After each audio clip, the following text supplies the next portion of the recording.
right into meditation. I sit on my floor and I begin to visualize my day.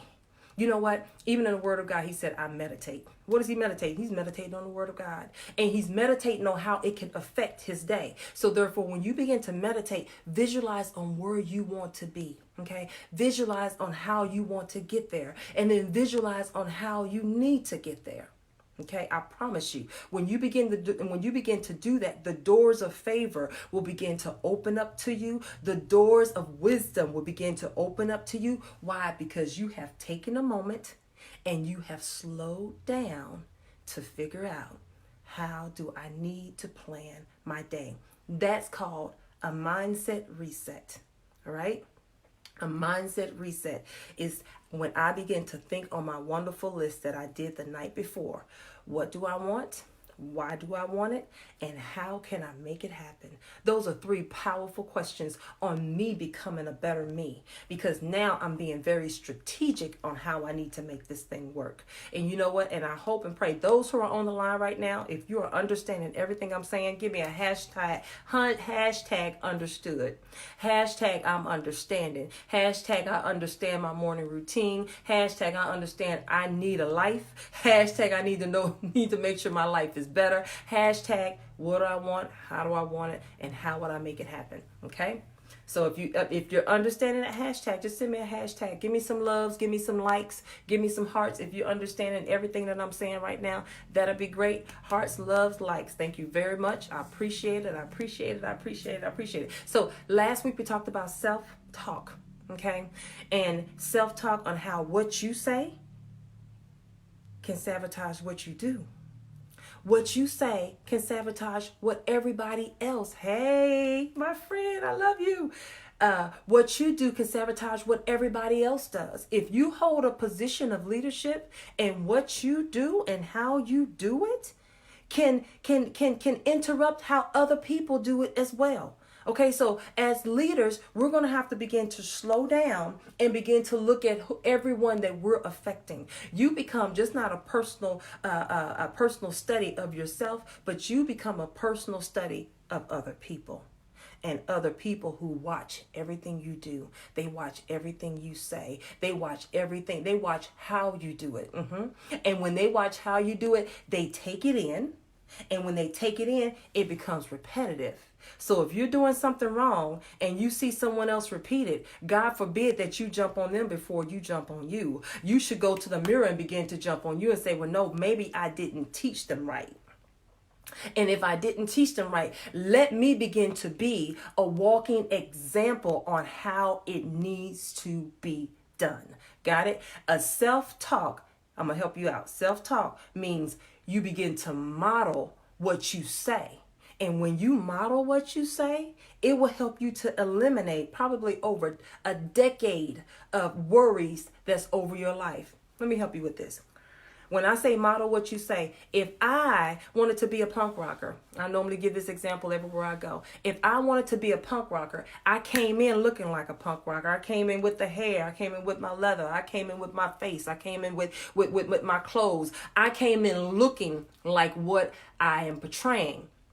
That means everybody's going to treat me like that. That means everybody's going to say, no, you need to get Kim because Kim is doing her thing. She's a punk rocker. She's on stage. She's singing. She's So let me help you.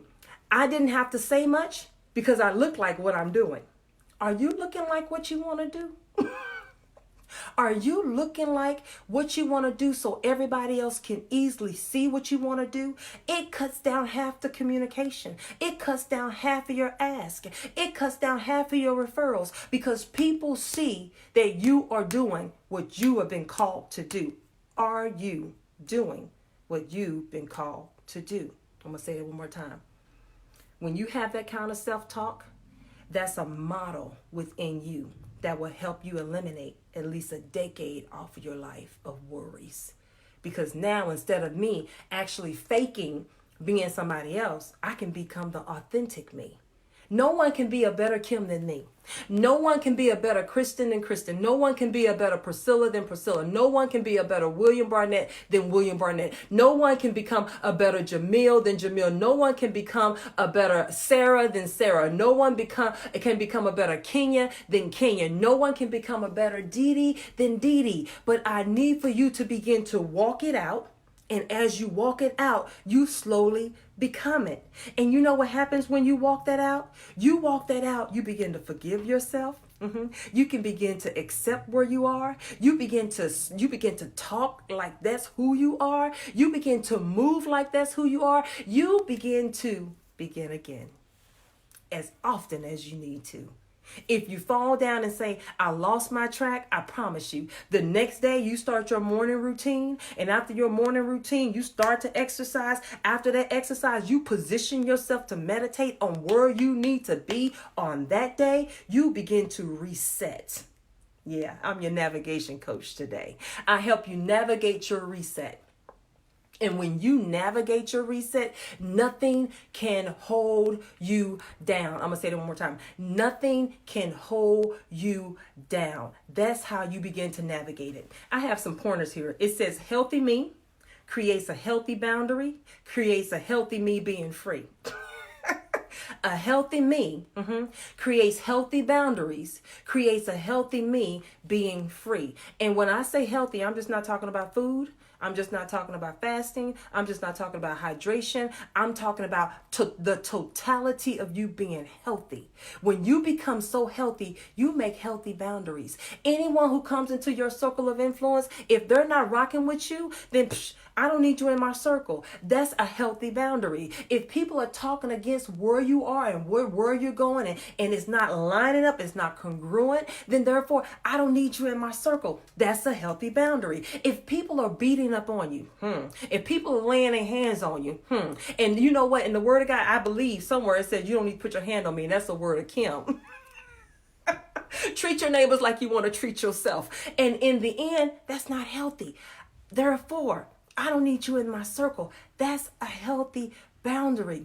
If me coming over, hanging out with you is keeping me from studying for this PhD or for this master or for this certification, and you know I'm procrastinating and you don't say a word to me, you just say, girl, you just keep on doing what you're doing. That's not healthy for me. And if it's not healthy for me, therefore, I don't need you in my circle.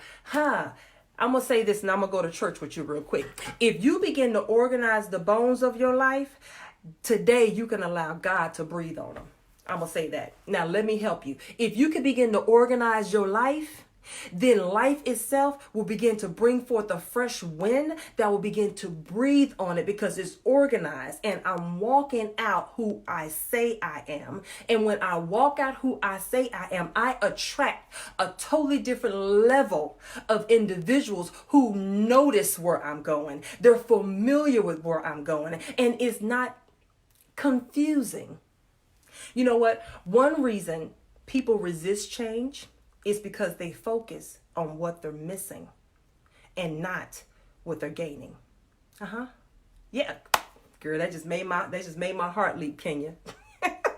Kenya said, I'm working or organizing my life. Jamil said he receives. Leslie says, truth. You are amazing. Thank you so much, Leslie. Miss Sophia, Coach Sophia, VIP Sophia, Coach Sophia said, yes, woman of God, you better speak. Yes, yes, yes, yes, yes. I love you guys. I love you guys. I love you guys. So again, one reason why people resist change is because they focus on what they're about to miss and not what they're about to gain. Today, are you focusing on what you're missing? Or are you focusing on what you're gaining? Because when you focus on what you gain, it's a totally different type of emotion. It's a totally different type of mindset. But if you focus on what you're missing, now I'm upset. Now I'm frustrated. Now I'm not sure how I'm going to make this happen. Now I'm not sure if this is going to happen for me and everything about me is coming against me. You see how anxiety goes up, overwhelm goes up because I am focusing on the wrong thing. So therefore, if change comes, if organization comes and I begin to focus on who I'm becoming, I'm focusing on what I'm going to gain. Now I have better confidence. I have better self-esteem. I have better awareness. Now I am safe to be present with where I am. Let me explain to you what I'm saying.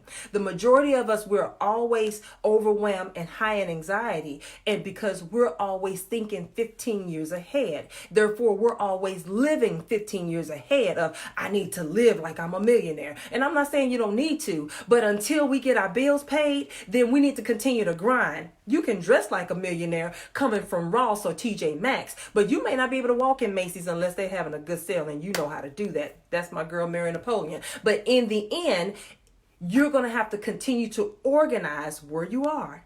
So then I have an outlook on where I'm going.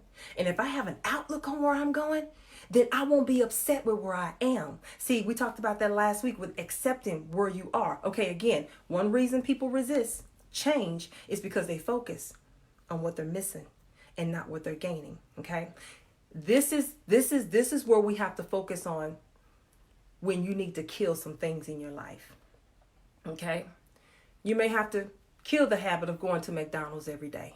You may have to kill the habit of eating out every day. Why? Because I need to save money. Yeah, I may have to kill the habit of, of not working out. So now I need to work out. And I'm not going to say work out every day. Start doing it 3 times a week, just so you can begin to create a new lifestyle change. All right. Maybe I need to hate being late every day, which means I need to get up 45 minutes early. Therefore, I'm going to have to go to bed at least 2 hours early so I can get enough sleep to wake up in time so I can be at work early. So then they know that, one, I'm just not a good employee, but I'm a good leader and I'm a good manager because I am modeling out who I say I am.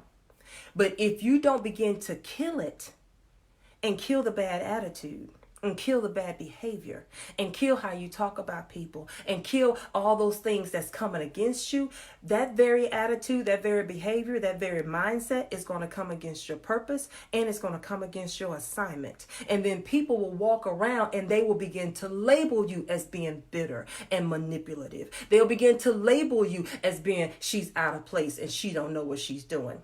If you are tracking with me, just give me a hashtag got it. Yes, hashtag got it. Yes. Give me some likes. Give me some loves. I know I'm going fast, and many of you